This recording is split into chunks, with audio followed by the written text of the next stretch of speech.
Greetings, Saber Forum. Sleazog Train here today to talk about the Monarch and how to wield it. There's a lot of different opinions about this hilt. Some people hate it, some people love it. I love it.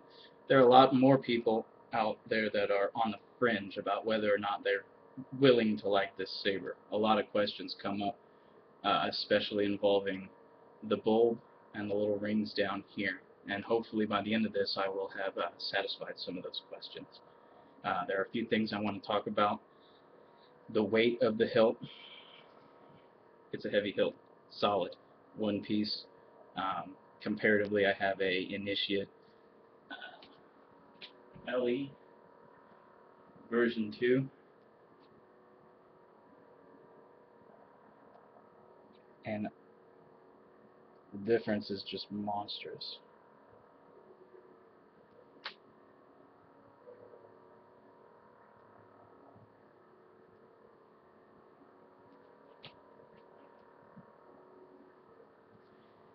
Swinging this baby around, you have to build up some strength to be able to do it, or at least I did.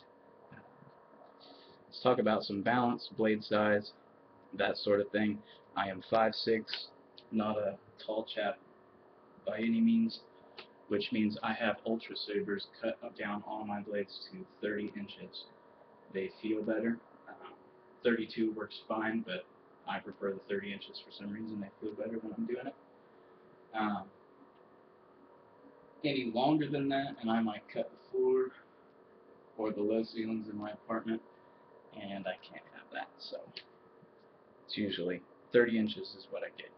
Now with that 30-inch mid-grade blade, not the heavy grades, the balance point is set somewhere right at the base of the emitter, which is really where you're going to grab it if you're grabbing it two-handed, so that's really nice to use the your lead hand on the emitter somewhat up top, and I usually have my following hand on the pommel. So I'm not even touching these rings in a two-handed wield. And the bulb is perfect for just gripping, especially when your main grip fingers are going to be right in that groove right there. It's easy to control. This, that, and the other.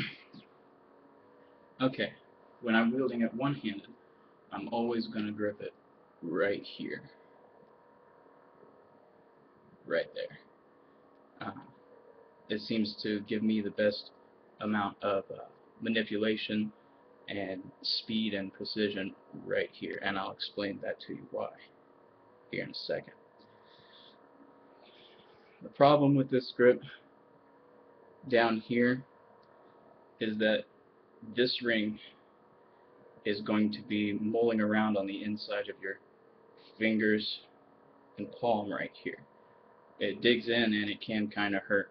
So if you do discover that this does hurt your hand, there's always $10 solution. Local hardware store, gloves. They don't hinder your dexterity or anything like that.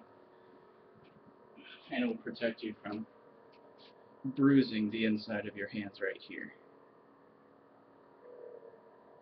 I did it for a while, it doesn't affect me anymore at all. Okay. Do these rings hurt down here? No, they don't. They don't get in the way of any of the spinning techniques that I do, and I'll show you why. When I'm gripping the saber in a technique, most of this bottom part of the hand is loose. It's not even on the saber, just to control the blade movement and everything. For example, simple technique, simple TPL and stuff. I can do all of the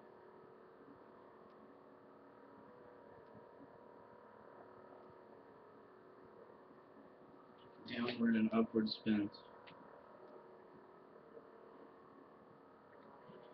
using just my fingers. And in fact, the only time I ever use these down here is to stomp the blade in an arc. And then my fingers naturally rest in that position. So honestly, it's really comfortable. And there's a few advantages to those rings and bulb, honestly. The first is when you talk about centrifugal motion, whenever you're spinning the saber, it always wants to go outwards and away from you, from the center of the spin. Uh, the rings help in that your hands aren't going anywhere if your grip's right there. You can swing this as hard as you want, and if your grip is good enough, it's not going to go anywhere. It's going to stay right on those rings. And I say this because I also have a Manticore CE back there on the wall.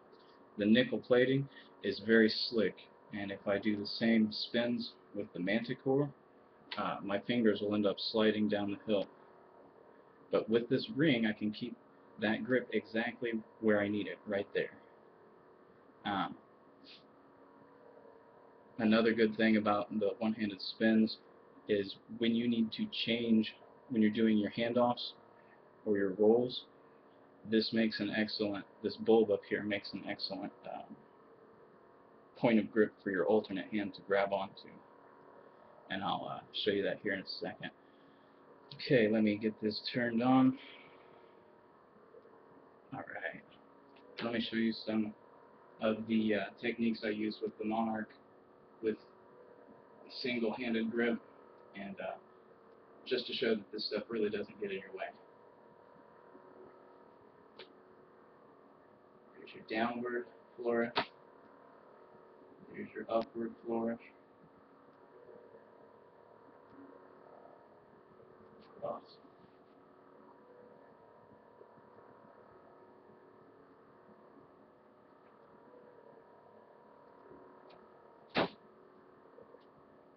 Upward wheels. Cargo pant pockets sometimes get in the way. And do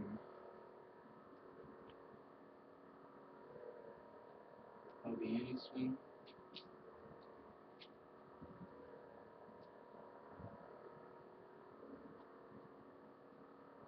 Okay.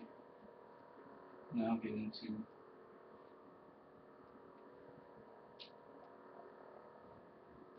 sunflowers.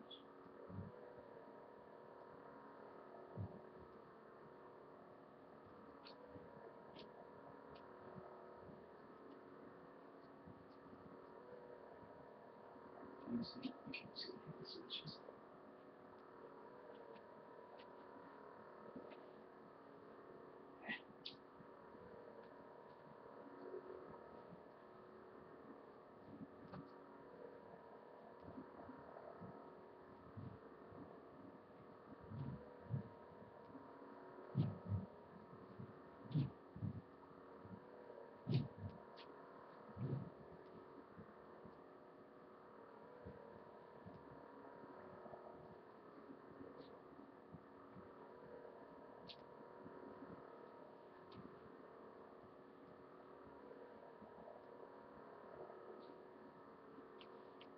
Hand always stays in the same place.